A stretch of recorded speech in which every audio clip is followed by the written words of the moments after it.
June 9th, 1944. Allied troops in Normandy have moved inland. The work of the U.S. Navy and Coast Guard and the combined Allied sea forces has been done.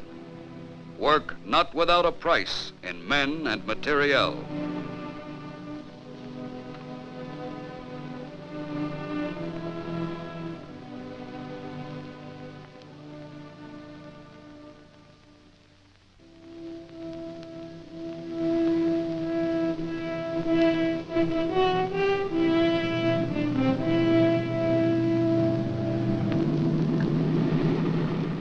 It all began many months earlier.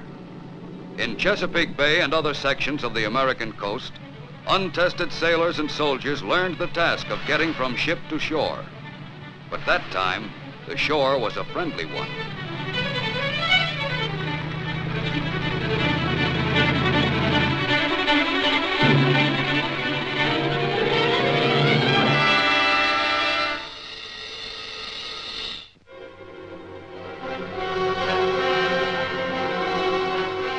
Then, with part of their training finished, they left the United States.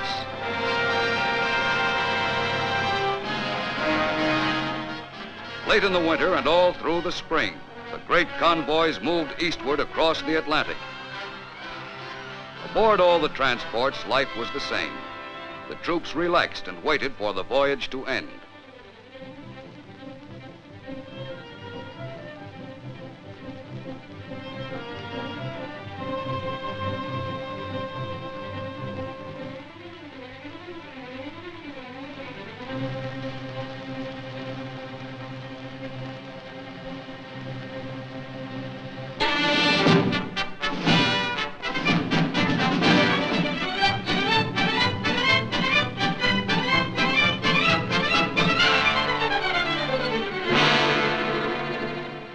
All along the coasts of Great Britain that spring, the training went on. Navy and Coast Guard landing barges practiced landing operations day and night.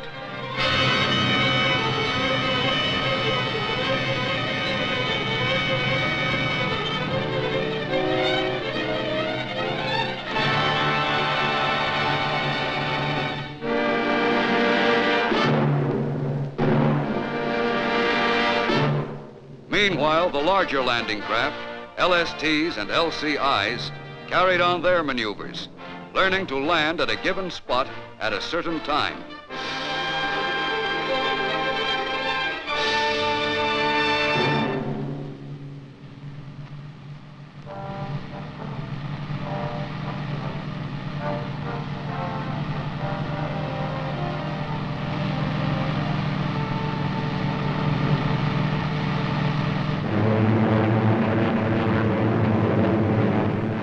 Through all the days of preparation, Allied planes, thousands of them, continued to soften enemy defenses and communications in daily raids.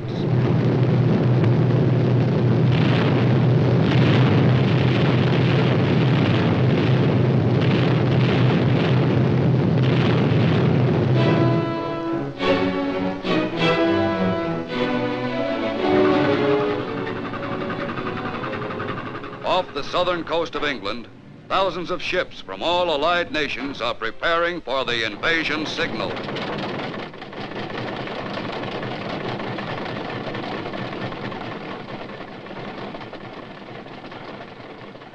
Navy and Coast Guard crews make last-minute preparations.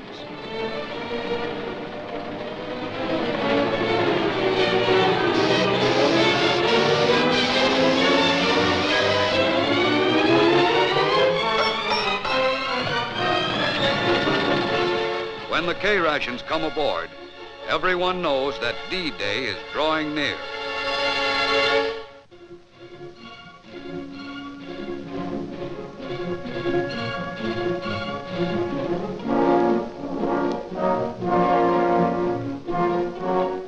Somewhere in southern England, troops embark on LCVPs to be ferried to the waiting transports offshore.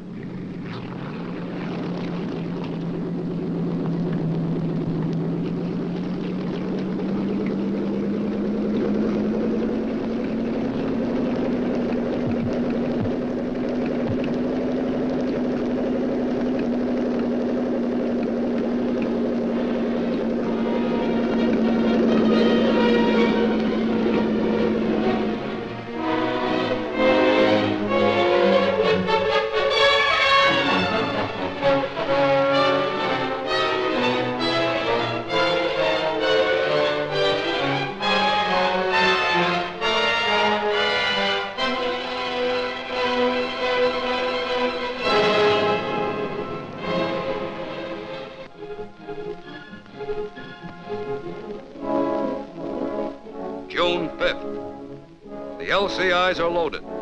The next time these men step ashore will be on an enemy beach. There's only a little time left to relax.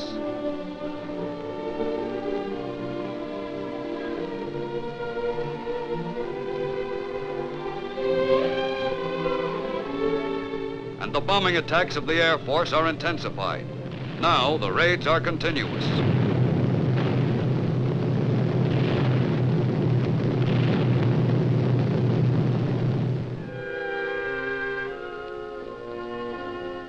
At ports of embarkation, the troops prepare themselves for their greatest battle.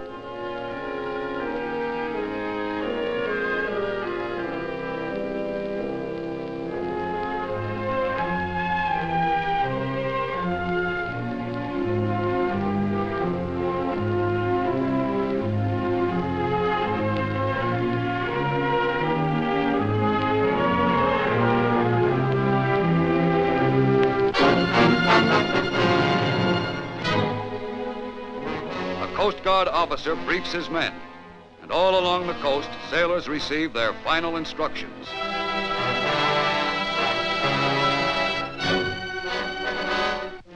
At last, the ships leave the coastal waters and move out into the channel. The slow LSTs loaded with heavy equipment, the transports loaded with men.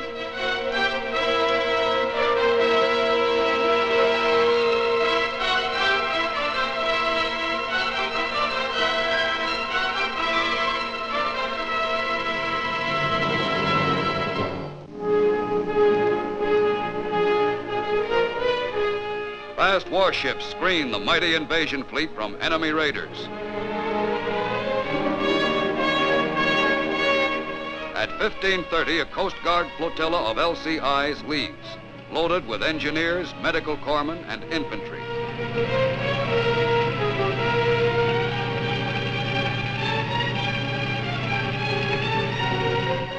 D-Day approaches, and the ships are in their assigned positions.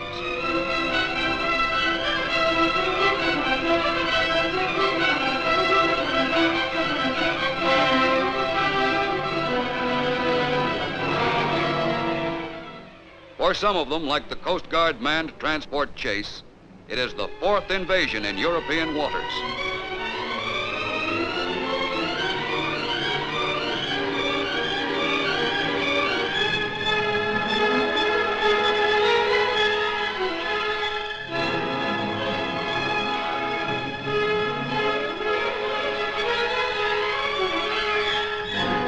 The only planes overhead are friendly.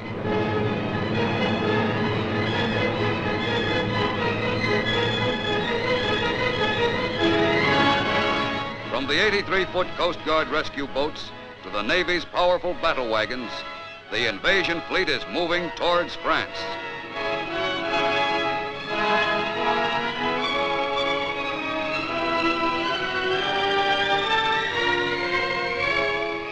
And below decks, officers study the maps that mark the invasion beachheads on the coast of Normandy.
of the landing barges are stopped by concrete obstacles built far out in the water by the enemy.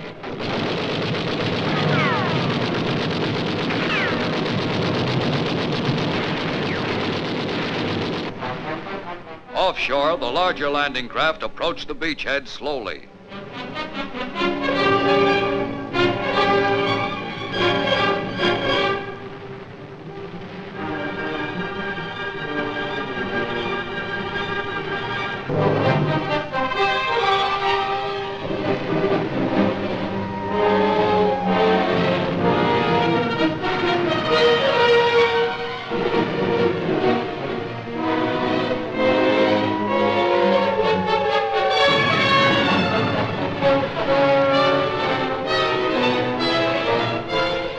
Aboard the LCIs, the troops prepare to land.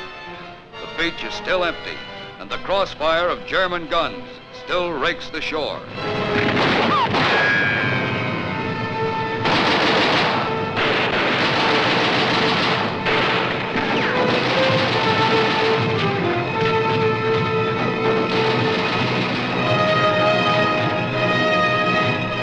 Out of enemy firing range, the LSTs wait to move in until the beaches are cleared.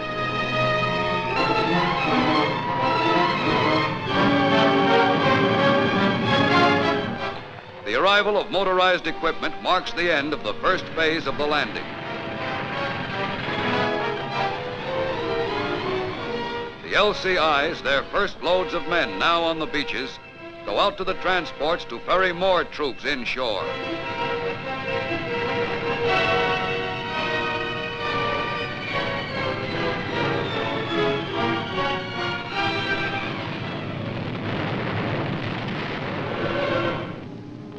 Still waiting beyond gun range, the LSTs unload supplies on smaller LCTs.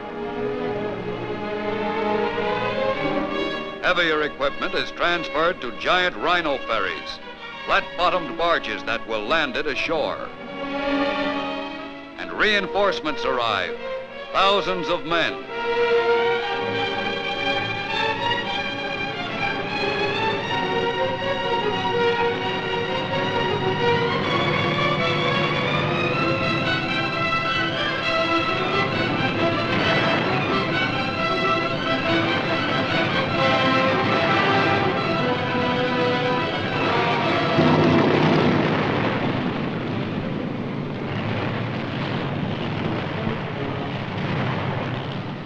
Defeated and disarmed, the first German soldiers captured in France wait until someone has time to evacuate them.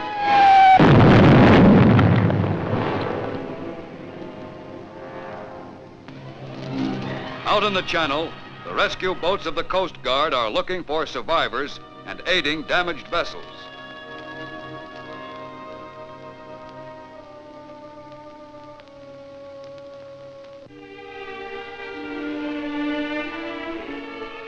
And the hospital ships are waiting for the wounded.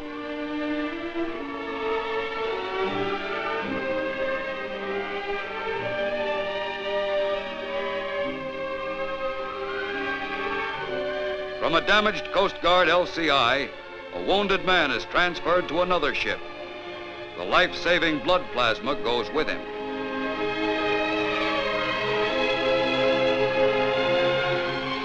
Another Coast Guard manned LCI, badly crippled, could not reach the shore, and its wounded are removed.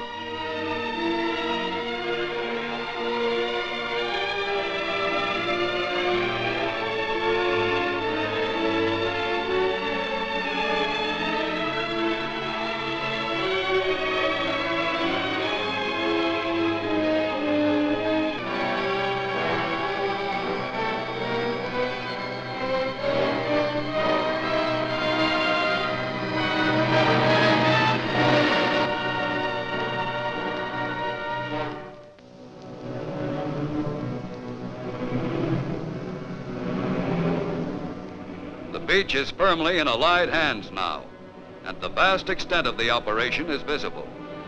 Silent evidence of the fierce battle is apparent everywhere.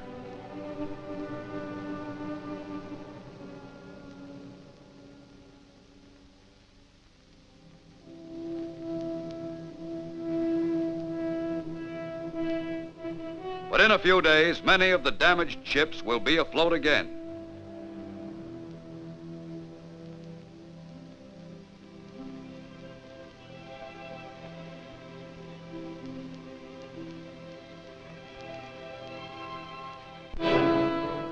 Now, more and more troops move inland to push the enemy back.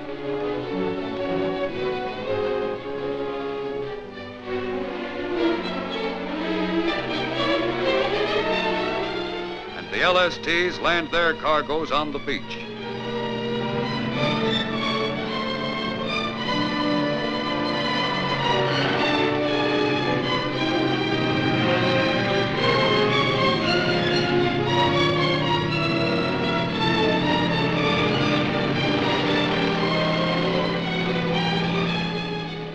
Barges built especially for the Normandy operations are left on the shore to be unloaded.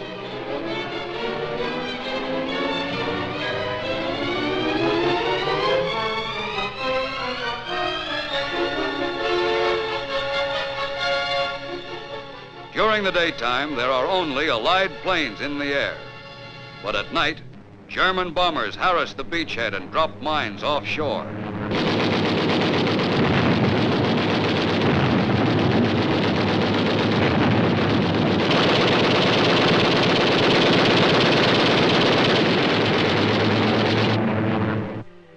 Out of sunken block ships, artificial harbors have been built.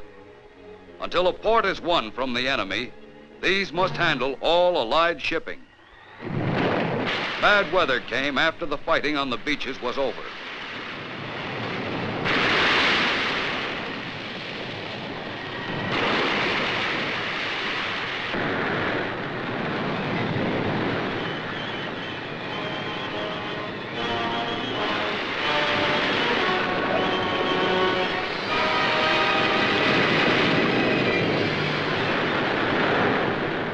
The heavy storm left a trail of damaged ships.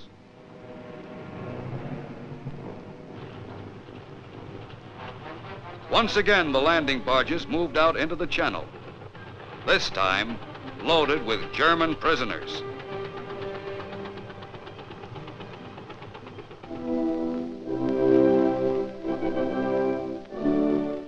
In England, prisoners board a Coast Guard transport.